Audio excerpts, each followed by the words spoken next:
I didn't want to move to Westfield, New Jersey. Sure, the town, it looked picturesque on paper, tree-lined streets, historic homes. You know, the kind of place you'd expect to see in a glossy real estate brochure. But the idea of uprooting my life from the city's chaos to the suburban quiet, it didn't sit right with me. My wife, Lauren, she convinced me otherwise. She argued that this was the place for our two kids, Jenna and Ethan, to grow up safe, idyllic, normal. And when she showed me the house, I couldn't argue. It was stunning. A sprawling early 1900s colonial with a wraparound porch, intricate woodwork, and windows that caught the light just right in the afternoons. 657 Boulevard, it even sounded regal. Lorna was enchanted. It's perfect, she said, running her fingers along the banister of the grand staircase during our first visit. The kids, they raced through the halls, already claiming their bedrooms. And for a moment, I let myself believe it too. Maybe this was what we needed, a fresh start. We closed on the house in May 2014, and it wasn't long before we were busy making it our own. Fresh coats of paint, new furniture, little touches to bring out the character of the place. The neighbors were friendly, stopping by with baked goods and warm smiles. It all felt ideal. Too ideal. The first letter arrived a week after we moved in. It was Lauren who found it, tucked inside a plain white envelope in the mailbox. No stamp, no return address, just our names printed neatly on the front. Must be a neighborhood welcome note, Lauren said, tearing it open with a smile. That smile vanished almost immediately as she read. I watched the color drain from her face. What is it? I asked, already dreading the answer. She handed me the paper. The handwriting was neat, almost elegant, but the words were anything but welcoming. Dearest new owners of 657 Boulevard, how did you come to be here? Did 657 Boulevard call to you with its force within? I've been watching the house for decades now, as my father did before me and his father before him. It is now my time. Do you know the history of the house? Do you know what lies within its walls? You have children. I have seen them. So young, so full of life. My duty is to watch and wait. It was signed simply, The Watcher. I wanted to dismiss it as some twisted prank, a bored teenager with too much time on their hands, but something about the tone, the specificity, made my skin crawl. Who would write something like this? And how do they know about our kids? Lauren tried to laugh it off. Just some weirdo. Let's not let it ruin the new house excitement, okay? But I could see the unease in her eyes. That night, as we lay in bed, I caught her glancing nervously toward the windows. The second letter came 3 days later.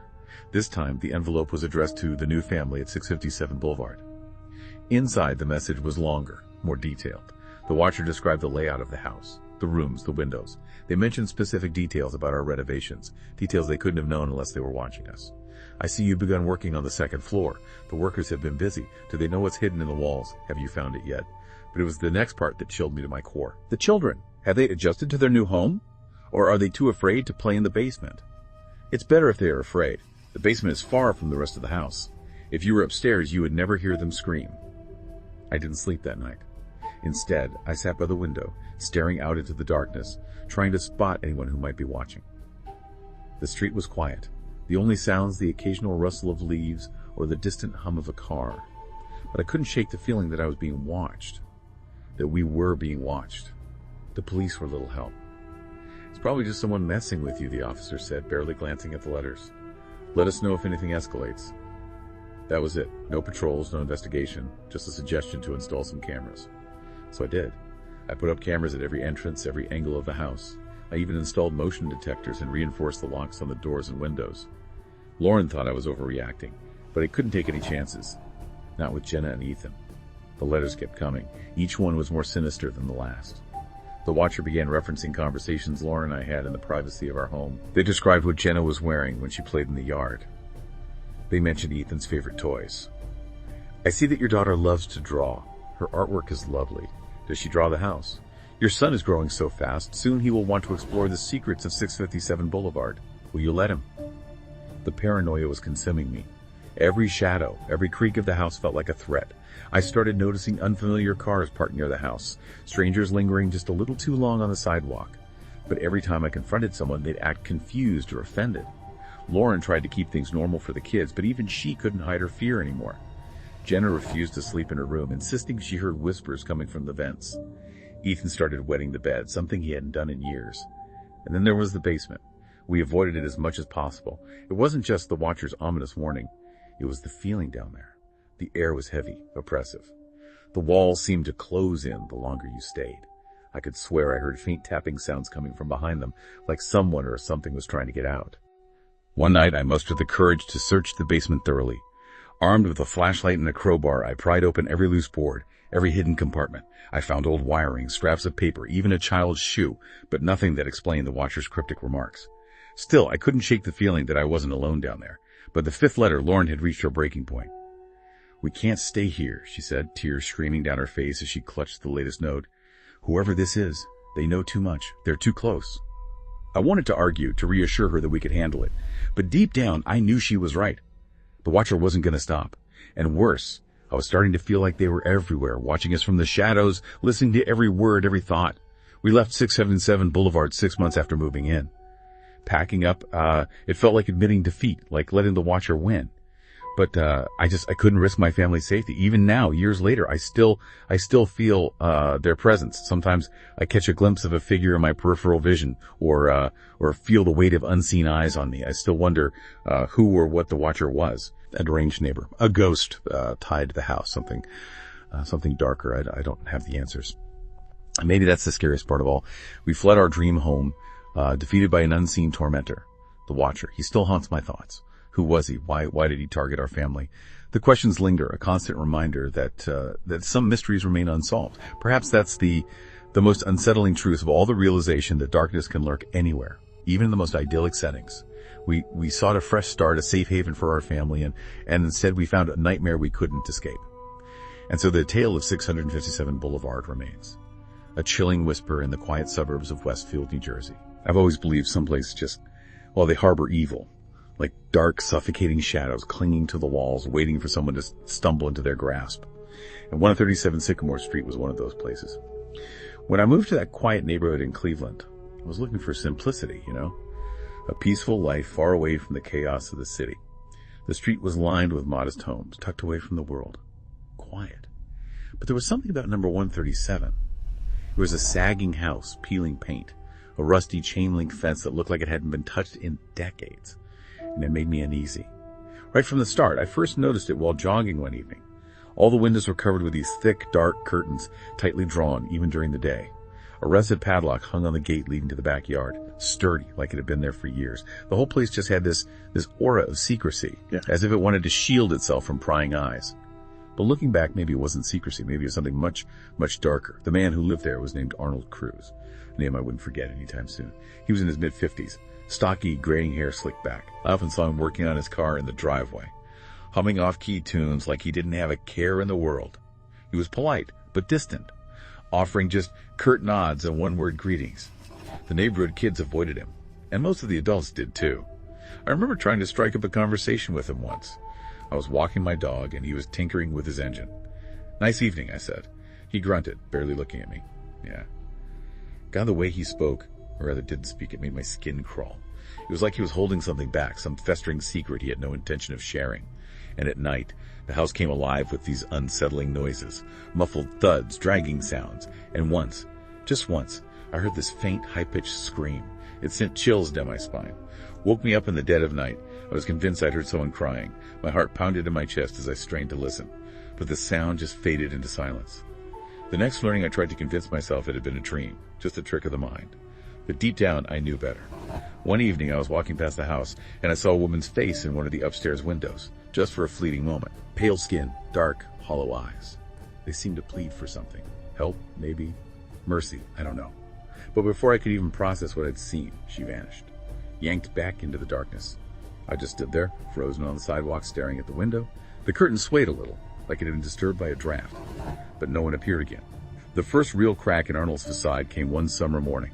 This foul odor started wafting from his backyard. It was the kind of smell that made your stomach churn, putrid, rotting, like meat left out in the sun for days. A few neighbors whispered about it, but no one dared confront him. I overheard an elderly couple down the street speculating. They thought maybe he was hoarding trash, or that a wild animal had died somewhere on the property. But the stench just got worse over the next few days. And one afternoon I saw Arnold dragging these large black trash bags out to the curb. His movements were so deliberate, almost ritualistic, and I swear I saw something bulging against the plastic, something too large and oddly shaped to be ordinary garbage. The truth about 137 Sycamore Street didn't come to light until almost a year later, when one of the women being held captive inside finally broke free. Her name was Emma. I'll never forget the way she looked. Bursting onto the street barefoot and wild-eyed, screaming for help, I had been inside my house sipping coffee, half listening to the news. When I heard the commotion, I rushed outside and saw her running down the middle of the road, waving her arms, flagging down cars. Her voice cracked as she shouted, "Help me, please, he's coming." I followed her gaze back toward Arnold's house, and I saw him standing in the doorway. His expression was cold and calculating. For a moment it looked like he might run after her, but then he saw the neighbors pouring out of their homes, and he stopped. The police arrived within minutes, and what they found inside that house, it shook the entire neighborhood to its core. Arnold Cruz had been keeping not one, but 3 women locked in a makeshift dungeon in his basement for over a decade. The basement was a labyrinth of horror. Chains bolted to the walls, a bucket serving as a toilet, a single flickering bulb casting eerie shadows across the concrete floor. The women had been starved, beaten, treated like prisoners in a nightmare that refused to end. It was hard to sleep after that. I kept replaying everything in my mind. I jogged past that house so many times, completely oblivious to the suffering going on inside. The muffled screams, that woman's face in the window. They weren't figments of my imagination, they were cries for help, and I had ignored them. Arnold was arrested, of course. He was later sentenced to life in prison, but even that felt like, too small a punishment. For the atrocities he committed, they eventually tore the house down, reduced it to rubble, almost as if the land itself wanted to erase its horrific past, but the scars it left behind, they lingered. I moved away from the neighborhood a few months later. I just couldn't shake the memories of what had happened. Sometimes, in the dead of night, I still hear Emma's screams, echoing in my mind. People ask me why I moved out of Cleveland. And I never tell them the full story. I just say the city wasn't for me. That I needed to change. But in my heart, I know the truth. Sycamore Street changed me. It showed me the darkness humanity is capable of, the unimaginable suffering that can exist right under our noses. And even though I've tried to leave it all behind, a part of me will always remain there, standing on that sidewalk, staring at that house of horrors. There's one lesson I've taken from it all. It's this. Never ignore the signs, the strange sounds, the odd behavior, the covered windows. They mean something. They're warnings. And ignoring them can cost lives. Now, every time I pass a house, it seems, too quiet, too secretive. I feel a chill run down my spine. Because I know, deep down, that evil doesn't just disappear. It just finds a new home. I never thought much about my neighbors. After all, I have my own life to focus on. Long hours at work, a small apartment in a bustling city. And my attempts to keep things quiet and simple. But one night, everything changed. It wasn't something I expected or wanted, but it was something I couldn't ignore, something I wish I'd never discovered.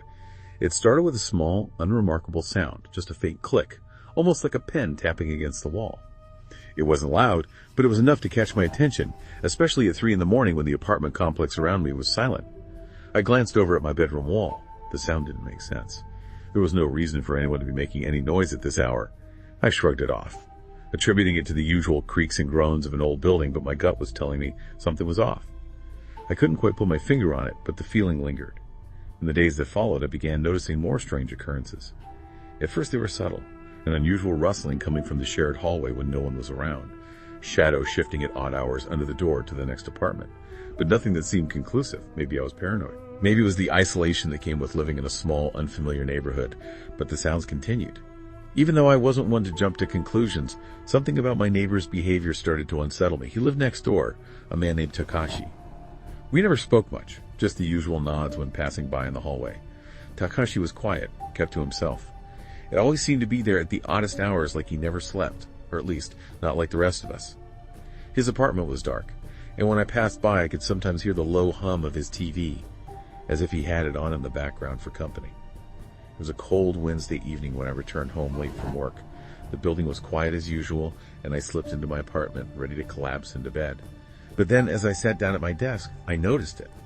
A tiny hole in the wall, no bigger than the size of a pinhead, directly in front of me, just beside the light switch. It was so small that I almost missed it, but once I saw it, I couldn't look away. I immediately got up, pressing my hand against the spot as if expecting to feel something, maybe the texture of the hole's edge. But there was nothing. Just an oddly smooth surface. I couldn't explain why, but my heart began to race. It didn't make sense. How could I have missed it all this time? For the next few days, I couldn't shake the feeling that something wasn't right.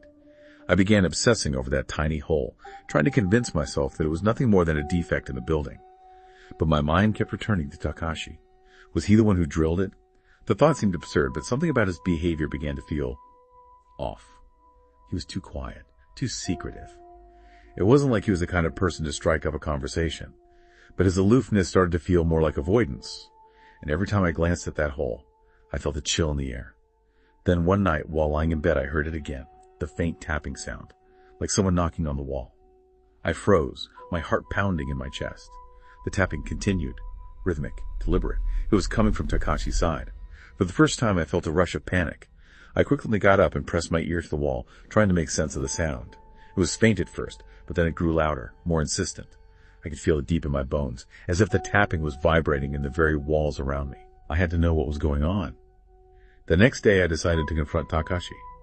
I'd been avoiding him, but something told me that the only way I could get some peace of mind was to talk to him directly. I took the elevator up to his floor, my heart thumping in my chest. I knocked on his door. Silence. I knocked again, this time a little louder. Still nothing. I tried the door handle, half expecting it to be locked, but it gave way easily. The door creaked open, just enough to peer inside, but the room was empty. It smelled stale, like it hadn't been aired out in days. There were no lights on, but I could see the outline of furniture, just the basics. A couch, a small table, a couple of chairs, but it was what I saw next that made my blood run cold. On the floor by the corner of the room were what looked like tiny screws, scattered everywhere, and beside them a drill. I didn't know what to think. The discovery didn't make sense. Why would he leave his tools behind like this? But then, as I glanced up, I noticed something that made my stomach turn. The wall across from me. There, in plain sight, was riddled with small, carefully drilled holes. They were spaced evenly apart, just enough to form a grid pattern. It was clear they hadn't been there long, and the holes were deep enough that I could see into the structure of the wall. I didn't need to ask what these were for. They were for watching. Someone had drilled into the wall to spy on me, and from the look of it, they had done it recently. I quickly backed out of the apartment, my pulse racing. I didn't know what to do next. Part of me wanted to confront Takashi, but what could I say? What if he was dangerous? My mind was racing as I walked back to my own apartment, but when I reached my door, I froze. It was then that I noticed something else. My door was slightly ajar. It shouldn't have been. I was certain I had locked it when I left. I cautiously pushed the door open, my hands shaking. I stepped inside and everything seemed off. The air felt heavier and the silence was oppressive. But then as I walked through the living room, I saw it. The camera. It was small, practically hidden behind the curtains in the corner of the room, angled directly toward the couch. I felt my stomach drop. This wasn't a mistake. Someone had been watching me. Takashi, my neighbor, had been spying on me through hidden cameras. He had drilled tiny holes into my walls to monitor my every move, to watch me in my most private moments. And now here it was, the evidence. The proof that he had been in my apartment, violating my space in ways I couldn't even begin to comprehend. I didn't know what to do. My head was spinning. I wasn't sure if I should call the police or if I should just pack up and leave. But then I realized something even worse. I had been living in a building where someone was watching me. Someone who had been hiding in plain sight the whole time.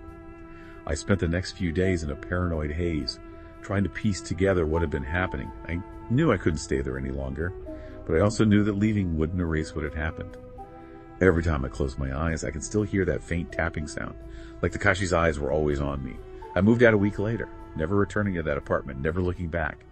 But I still wonder if he's still there, still watching someone else. Because that's the thing about people like Takashi, they hide in the shadows, drilling holes into the walls, waiting for the perfect moment to strike. And even now, I can't shake the feeling that I'm still being watched. Maybe I'm just paranoid. Or maybe I'm not. I never imagined that a quiet neighborhood tucked away between tall palms and cypress trees could turn into the kind of place that gives you nightmares. When I moved into the little house on Sunset Boulevard back in 2005, everything seemed perfect. The air smelled of fresh flowers, and the soft hum of cicadas at dusk created a peaceful atmosphere. But as anyone knows, peace doesn't always last, and there are some things you can't escape once they've set their sights on you. It all started with a friendly wave across the street. At first I thought nothing of it. I had just arrived, not even unpacked all my boxes, when Sarah Jensen, my neighbor, came out onto her front porch. She was a woman in her mid-40s with short, dark hair and an overly polite smile. I thought she was just being friendly, maybe curious about the new guy in town. She'd stop by once or twice a week, chat about the weather, ask if I needed anything. But there was something in her eyes. Something off. Not dangerous, but unnerving, like she was keeping something hidden. I just brushed it off, talking up to her being a quirky neighbor. Things began to change, though, when I noticed my garden. The first sign of trouble was the flowers. Beautiful roses, lavender, and daisies that I had spent weeks planting. Every morning I would wake up and find the petals wilting and curling. The leaves, once green and vibrant, turned to sickly yellow. At first I thought it was a pest problem, maybe a fungus or some insect infestation. But every time I checked the plants, they seemed to get worse, not better. Then it was my lawn. The lush, soft grass I'd mowed every weekend turned patchy, dying in spots like it had been scorched. No matter what I did, no matter how much I watered it or treated it, the damage only spread. It felt like something was deliberately ruining everything I'd worked on, but who would do such a thing? One day, I noticed Sarah standing on her porch watching me as I tried to nurse the garden back to life. There was a strange smile on her face. It wasn't kind, it was almost smug, the kind of smile someone gives you when they know something you don't. I didn't think much of it, not yet. She was just a weird neighbor. Maybe she didn't like the flowers or the way I kept my yard. But the next morning, things escalated. As I stepped outside to get the paper, I caught a glimpse of something strange out of the corner of my eye. A spray can. A yellow plastic bottle of something sitting on her driveway. I was sure I hadn't seen it there the night before. I stared at it for a long time, uneasy, before I heard the unmistakable sound of Sarah's voice. You know, she called over from her porch, her tone almost sing-song. Plants like yours don't always survive in this heat. I nodded, not sure how to respond. But I wasn't looking at her anymore. I was looking at the bottle. It wasn't long before my suspicion turned into something darker. The plants kept dying. My grass kept withering. And no matter how much I tried to fix it, the damage only deepened. The yellow bottle was still there. Every time I looked, it seemed closer to my side of the street, almost like it was moving. Then the scent hit me. One evening, as I sat on the porch with a cold beer, the wind changed direction, and I could smell something sharp, something chemical. It burned the back of my throat. It wasn't the smell of pesticides or fertilizer. It was something much worse, like industrial cleaning fluid mixed with bleach. I knew I'd smelled it before, at a construction site years ago, when the air was thick with paint fumes and solvents. But this was different. This was more sinister. The following week, I woke up to find it, the spray stains, clear as day droplets of what looked like liquid, had splattered on my windowsill. I stared at them for a moment, my heart pounding in my chest. I knew something was wrong. But I still couldn't prove anything. I was starting to lose my mind, watching everything I worked for crumble to dust, knowing someone was doing this to me, but not knowing who. That's when I set up the security cameras. I didn't want to believe it at first, but the evidence was right there. The cameras caught Sarah in the dead of night, sneaking to the edge of her property with that same yellow bottle. She moved slowly, almost deliberately, as if she were performing a ritual. I watched horrified as she aimed the nozzle of the bottle and sprayed it directly at my windows, at my plants, at my lawn. It was her. It was Sarah. The camera captured her again and again, night after night, spraying toxic chemicals right at my home. The images were grainy but unmistakable. The realization hit me like a freight train. This woman had been poisoning me, poisoning my life, because of some feud she had in her twisted mind. I couldn't let it go on anymore. I called the authorities. At first they thought it was a misunderstanding. Neighbors have disputes all the time, the officer told me. Perhaps it's just some bad blood. But when I showed them the footage, when I played the recordings of Sarah in the dead of night, spraying something that looked like death itself, their faces changed. They took it seriously. And the investigation began. What followed was more terrifying than I could have ever imagined. The officers told me that Sarah's past was more sinister than I had thought. She wasn't just an eccentric neighbor. She was a woman with a history of anger and obsessive behavior. She had lived alone for years, and the few friends she had were too scared to approach her anymore. She was known to have had several run-ins with neighbors before me, but nothing had ever escalated this far. Apparently, I was just the last straw, the victim of her paranoid delusions. The authorities started getting involved, tracking down the chemical spray she had been using. It turned out they were industrial-grade herbicides and pesticides. Dangerous stuff that could not only ruin my plants, but could also be hazardous to my health if exposed long enough. It wasn't just the garden, this was an attack on my entire life. What kind of person does this to their neighbor? I was left speechless by her audacity. But that's when things got truly terrifying. Sarah wasn't just a woman with a vendetta. No, she was a woman who thought she was above the law. The moment I thought she might face the consequences of her actions, she disappeared. One morning when the authorities arrived at her house to question her, she was gone, vanished without a trace. It was as if she had evaporated into thin air. Her house, locked up tight, showed no signs of forced entry or struggle. All her belongings were gone. Neighbors didn't hear anything. It was as if Sarah had never existed. I can still feel it, the fear, the uncertainty, all those questions, that remained unanswered. What was she really doing? What was going through her mind when she decided to destroy my life piece by piece? Was it just a petty grudge, or was there something darker, something that I'll never fully understand? To this day, I still don't have the answers. I moved out of that house on Sunset Boulevard. It wasn't the place I'd imagined it would be. And I couldn't stay knowing that someone like Sarah had lived just a few feet away. The plants I once cared for, the grass that I'd once lovingly watered, all of it was gone. The memories were too dark to keep. And I'll never forget that smile, the one Sarah gave me when I first moved in. A smile that in the end turned out to be the last thing I ever wanted to see. The house remains empty now, but sometimes in the quiet moments when the wind shifts, I still smell that chemical burn in the air. And it reminds me that some neighbors aren't just difficult, they're dangerous. And you can't always escape them no matter how far you run. Because sometimes they're already in your life before you even realize it.